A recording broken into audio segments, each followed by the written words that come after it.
tous, bienvenue à cette autre édition de Trésor de Portneuf-Jacques-Cartier. On est présentement à Neuville, près d'un champ de blé d'Inde. C'est sûr qu'on est vers la fin de la saison, mais ça nous permet de vous parler un petit peu de tout ce qui s'est passé cette année au niveau du maïs, de l'appellation contrôlée, tout ça. Ça a été un beau dossier et maintenant, le maïs de Neuville est reconnu partout à travers le Canada. Alors, nous, on va aller tout de suite avec notre émission Trésor de Portneuf-Jacques-Cartier, la numéro 7.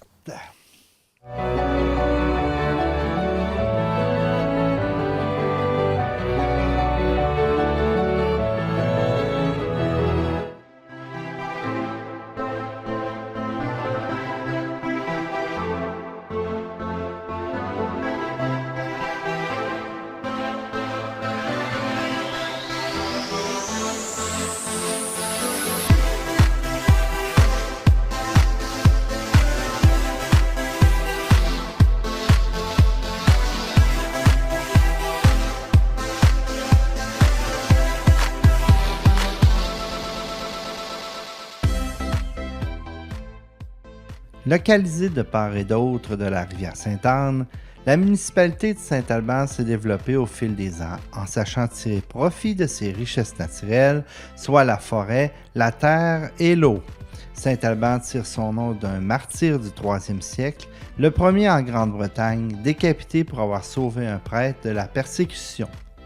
Prenant place au nord de la rivière, le noyau villageois s'est développé avec la construction d'un premier pont en 1829, la construction d'un moulin en 1856, ainsi que la construction d'un barrage et de centrales hydroélectriques qui furent tour à tour opérationnelles pendant plus d'un siècle.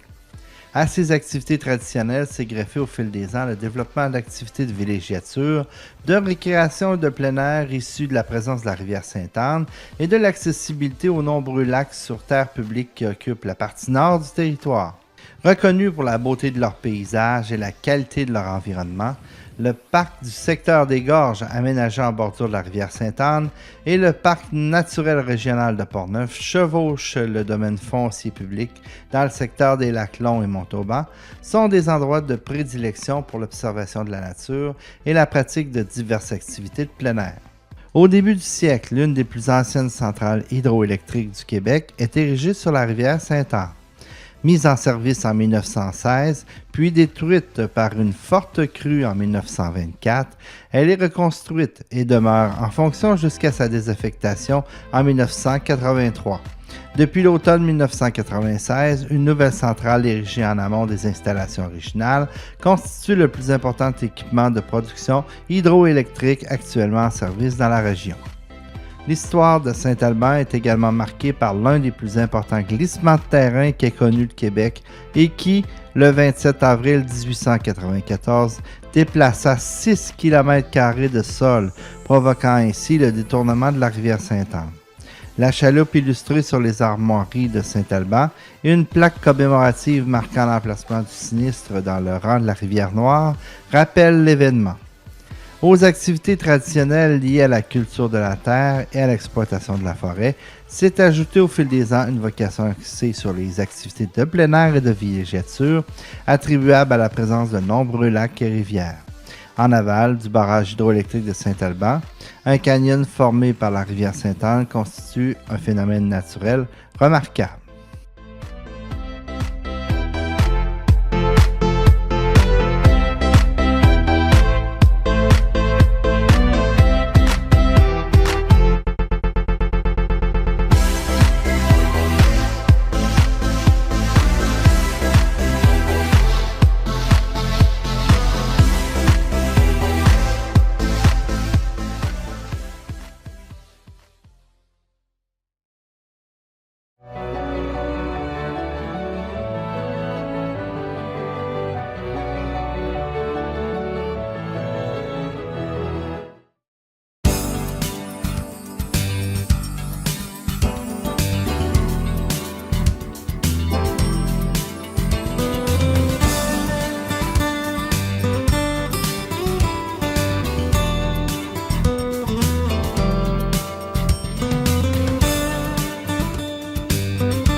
L'année dernière, c'était 342 par an et 352 en fait, donc à peu près 750 personnes par année.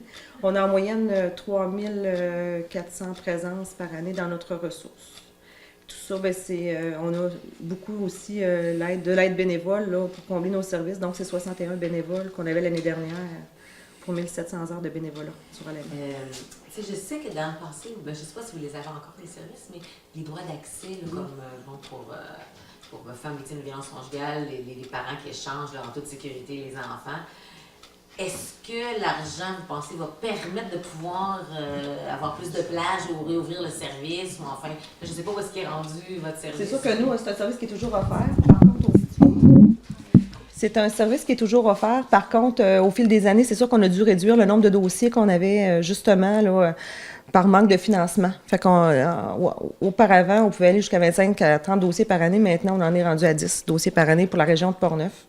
Donc, c'est certain que pour nous, ça fait partie d'un des services qui est prioritaire. Puis je sais aussi qu'il y a des démarches avec notre regroupement des droits d'accès qui travaille aussi pour un financement de ce service-là, sur un financement.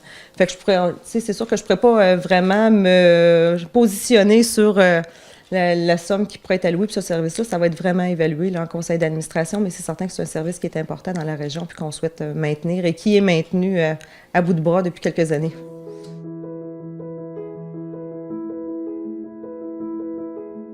Quand tu vis avec un enfant différent qui fait des crises, ben c'est comme si tu vivais toujours assis sur une bombe.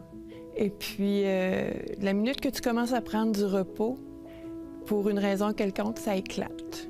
Moi, mon enfant, là, mon bel enfant, il savait qu'il était différent, mais il ne savait pas comment.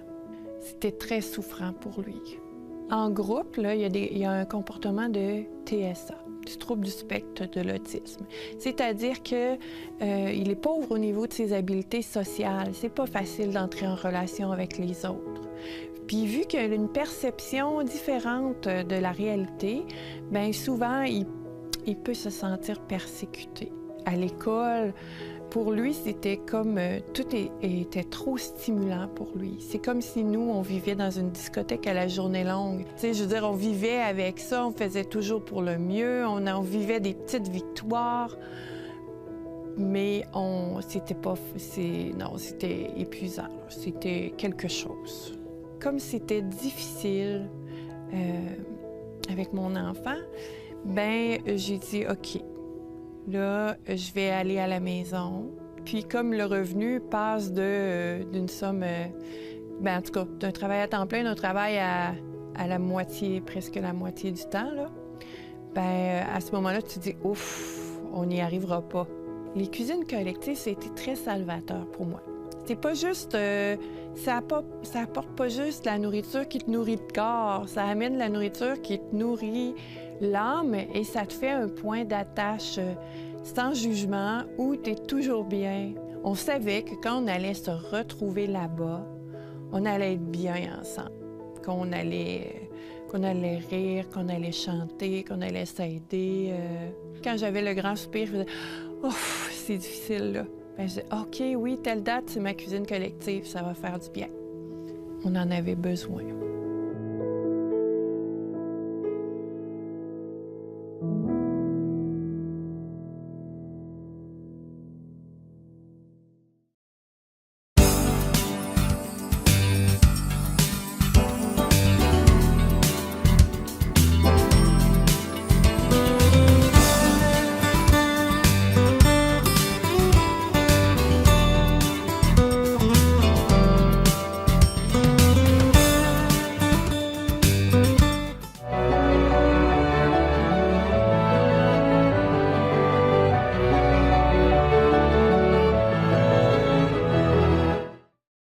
Alors, pour notre trésor patrimonial de la semaine, on se trouve aux abords de la route de la Chute-Panay, juste dépassé la route Corcoran.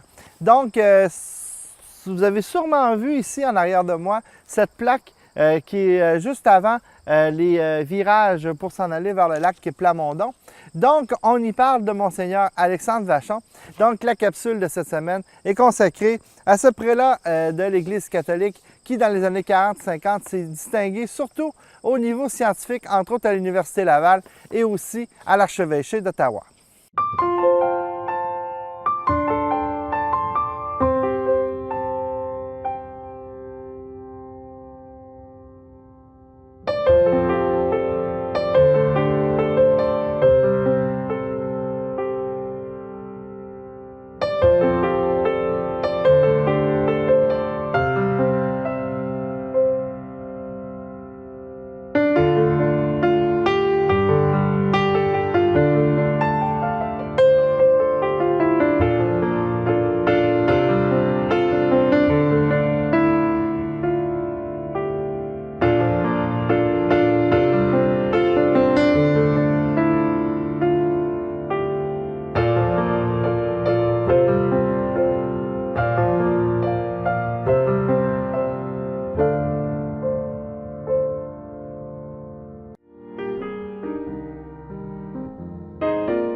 La 14e édition a été planifiée, peaufinée, a donné quelques mots de tête aux membres qui ont dû sélectionner les films reçus de plusieurs pays du globe. Qu'à cela ne tienne, Léo Denis, le directeur artistique, et la très petite équipe a su concocter une 14e édition renversante. On va vous présenter en gros quelques parties de la programmation, mais l'ensemble de la programmation, Stéphane, tu me dis si je me trompe, est présentement? Non. OK, après la conférence, sur notre site internet ffpe.ca, donc vous allez pouvoir avoir tous les détails. Je serai là pour animer aussi la soirée de remise des prix, le gala. Probablement, je ne sais pas trop, je n'ai pas encore parlé à Mylène, mais elle va être là, fait qu'on va sûrement fignoler quelque chose ensemble. Et puis, à la bonne franquette, comme dans la tradition le veut, la tradition du FFPE. Oui. Donc, cette année, je vais animer le ciné-souper. Alors, c'est le fun parce que j'ai de plus en plus souvent, en fait, le défi d'animer des soirées et puis j'adore ça. Alors, j'espère que je vais être à la hauteur pour être aussi bonne que Geneviève. Sinon, en tout cas, Geneviève va sûrement m'aider à organiser ma soirée et à l'animer et passer une super belle soirée avec vous. On aurait voulu en garder peut-être 50, je ne sais pas, mais on n'a pas le choix. On a tant de plages horaires, donc on doit respecter ça. On a des sous-thèmes, comme vous allez voir dans la grille horaire que vous avez dans ce qu'on vous a remis. On essaie de regrouper certains films dans des thématiques. Donc, c'est certain qu'on ne peut pas mettre, mettons, 2 longs métrages de 2 heures, ce qui ferait 4 heures. On a même déjà normalement, c'est à peu près 2 heures de projection. Et quand il y a des réalisateurs qui sont là, des intervenants, bien là, ça se poursuit. Voilà, nous sommes bien arrivés à la 14e édition et nous sommes très, très fiers de vous retrouver ici, fiers de votre participation, fiers que vous ayez délaissé les séries éliminatoires afin de venir festoyer avec nous. Est-ce que vous saviez que le Festival de films est une secte? Oui. En effet, le gourou, M. Léo Denis Carpentier, puisque pendant plusieurs dimanches, nos dimanches furent consacrés à nos réunions préparatoires au festival, et tout comme à la messe, quelques personnes ont été sollicitées. C'est par amour à chaque année que j'accepte de venir animer le festival. Et cette année, on a l'honneur de t'avoir comme présidente d'honneur. Oui, Mylène, merci. C'est bien. L'année passée, Jean Soulard et cette année, Mylène Paquette. Quand même. Je peux me prendre, de bumper Jean Soulard. C'est le fun, hein? Mais tu peux pas être président d'honneur 2 fois, c'est pour ça que je suis là. Ah, OK, bon. Voilà. Mais, si ça tente, moi, je te demanderais, parce qu'un président, ça c'est une joke d'un film, je sais plus c'était où, mais un président d'honneur doit savoir donner. Oui, faut donner, hein. Puis moi, je te demanderais si ça te tente. Ça veut-tu dire qu'il faut que Je te demanderais de me donner l'honneur et le plaisir d'animer avec moi. Merci. Tente-tu de passer? Oui, j'aimerais OK. ça. Fait qu'on va partager la scène. C'est toujours plus fun, en équipe. C'est ça le principe. C'est vrai.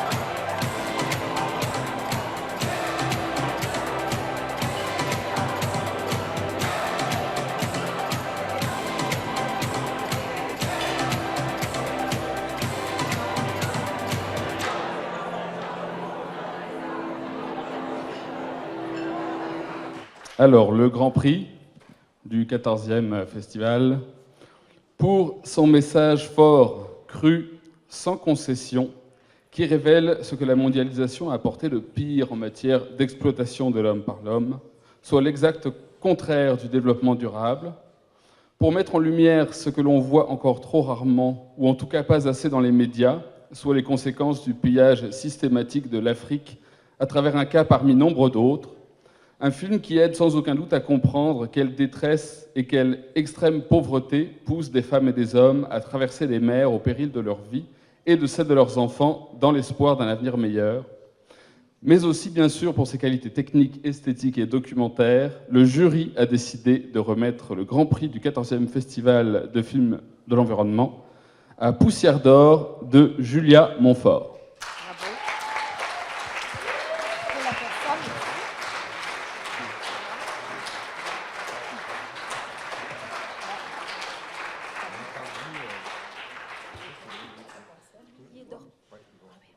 À la recherche de quelques grammes d'espoir.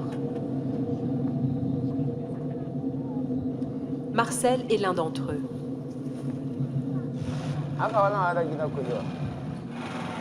Il court après le filon d'or qui le sortira de la misère.